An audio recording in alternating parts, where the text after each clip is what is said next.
Every once in a while, a movie comes along and hits you like a 10-ton truck. Nil by Mouth, Gary Oldman's directorial debut, is one of those movies.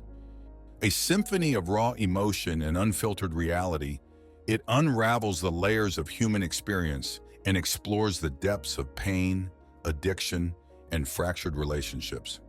It's a haunting and difficult portrayal of the human condition, supported by incredible performances in a gritty, gloomy South London setting.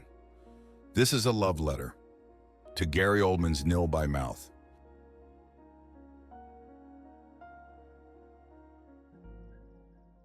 By 1997, Gary Oldman had already established himself as a critically acclaimed force of nature on the big screen. Roles in JFK, Dracula, True Romance, and Leon made him a familiar face in Hollywood.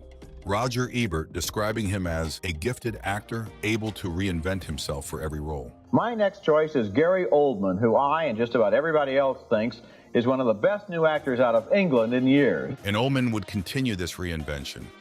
Things happened in my family that were shocking.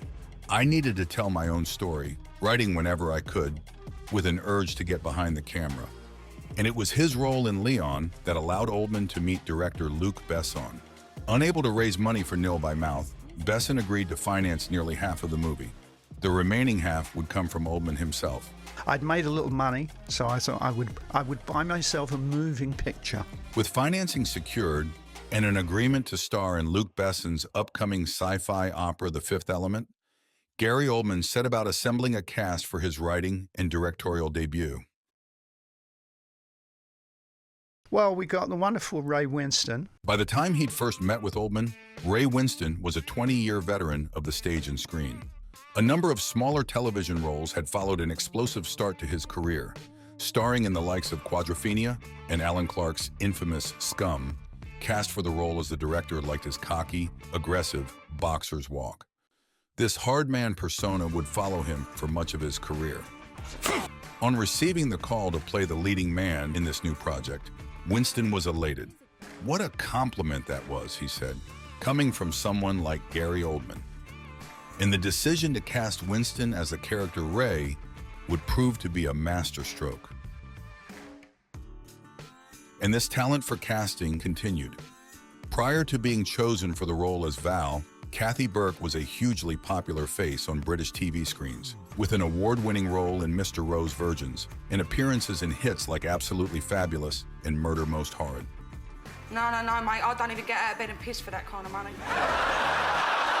Her work with Harry Enfield particularly had led to the portrayal of some now iconic characters, earning Burke a place on the Observer's 2003 list of funniest British acts in comedy.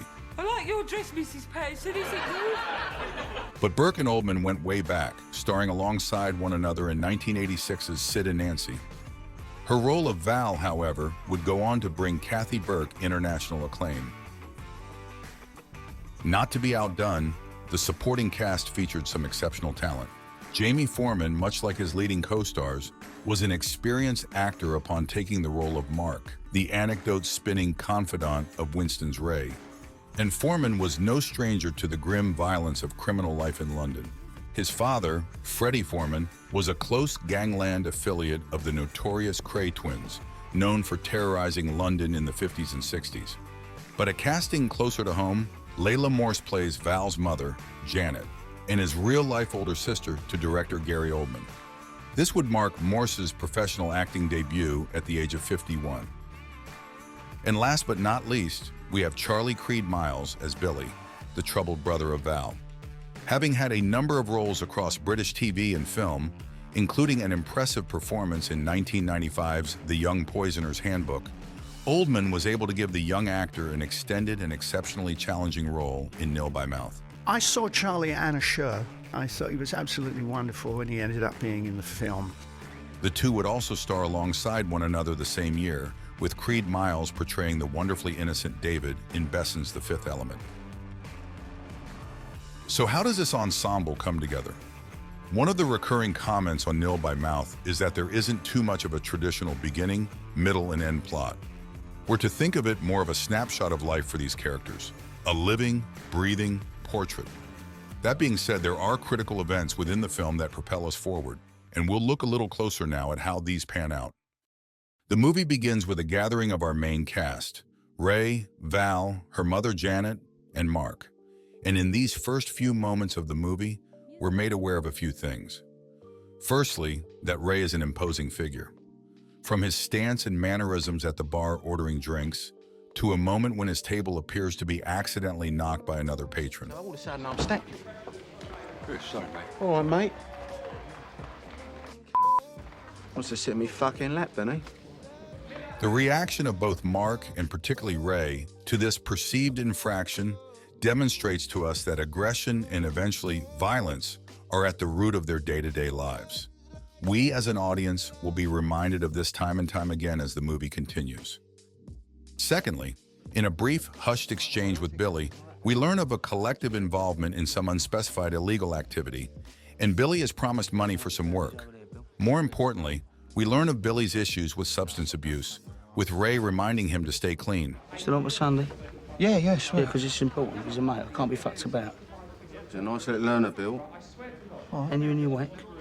Yeah, I know, yeah, lovely, all right. I'll probably see her tomorrow. All right. All Right, listen.